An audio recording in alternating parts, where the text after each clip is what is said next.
এখন আর আমার পক্ষে দুইজনের টানা সম্ভব না।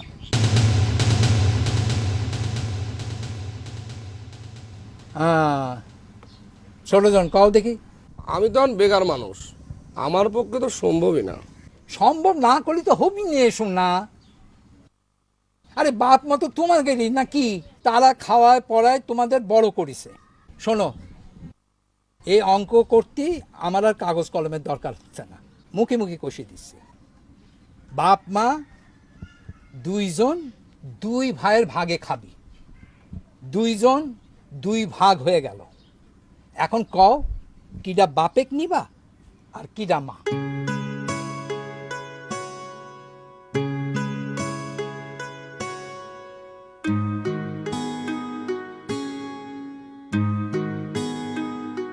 আরে তাড়াতাড়ি কও, আমার তো আবার সালিশ আছে। আপনারা যে এখন করছেনই, তাহলে ঠিক আছে, আমাদের মধ্যেই আম্মা থাকুক।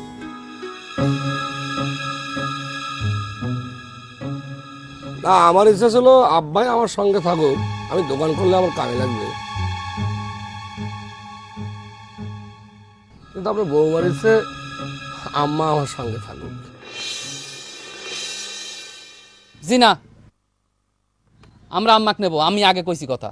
আগে কইছো তো কি হয়েছে? এই তুই তুই সব কথার মধ্যে কথা কইস কি জন্য? আরে আমার কি আরে দায়িত্ব তুই অধিকার আছে তুই না? একদিন কি দেখছিস? আর একদিন তো কি দেখছিস? এই বাচ্চা আর তুমি লাগে দেয় আইছে একেবারে কি ইয়া হয়ে গেছে। বাংলাদেশে প্রেসিডেন্ট নাকি? থামো থামো, বুঝেছি বুঝেছি। মা ভালোবাসে তো কেউ তাক তোমাকে ভাগে নিবে চাচ্ছিও না। এই বউ গারে কামে লাগবি, সেই জন্যই তো। ঠিক আছে, আমি এর সমাধান করে দিচ্ছি ঘরামি। অবশ্য এবার কাগজ কলমের দরকার হচ্ছে, এবার আর মানুষ অঙ্কে কাজ হচ্ছে না। এ গাদা, দিদি গায়, আয় আয় আয় আয়, এদিক ঘুরি টাকা।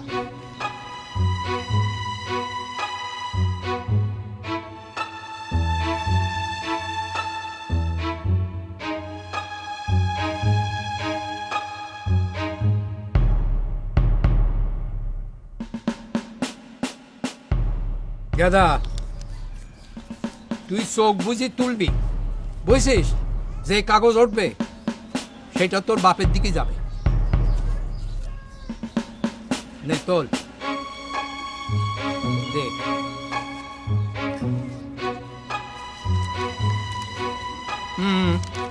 তাহলে তো হয়েই গেল। যাও ছোটজন, তুমি জিতেছ।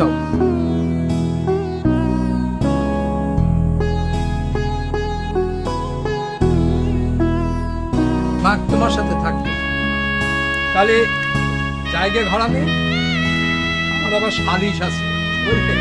আরে কইছিলেন না এই অঙ্ক মিলেতি আমার ওয়ান টু।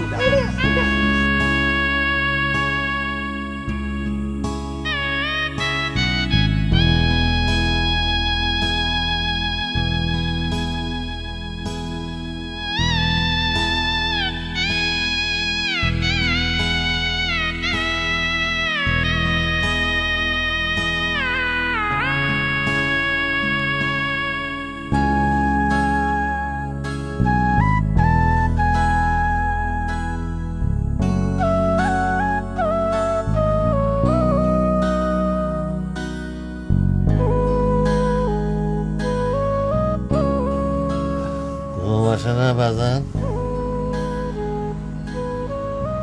কি দেখো বা?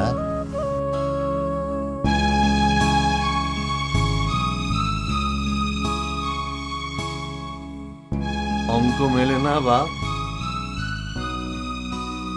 আমিও তো অঙ্ক মেলাতে পারতেছি না বাজান। আমার নয় দুটো বেটা,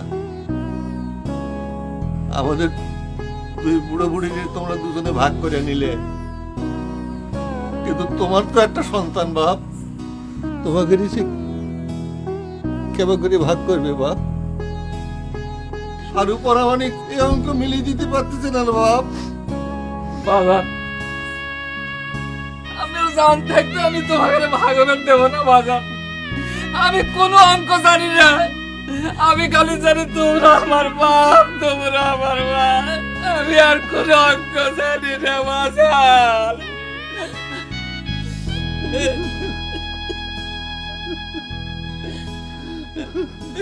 আমার তুমি মাফ করে দাও বাজার।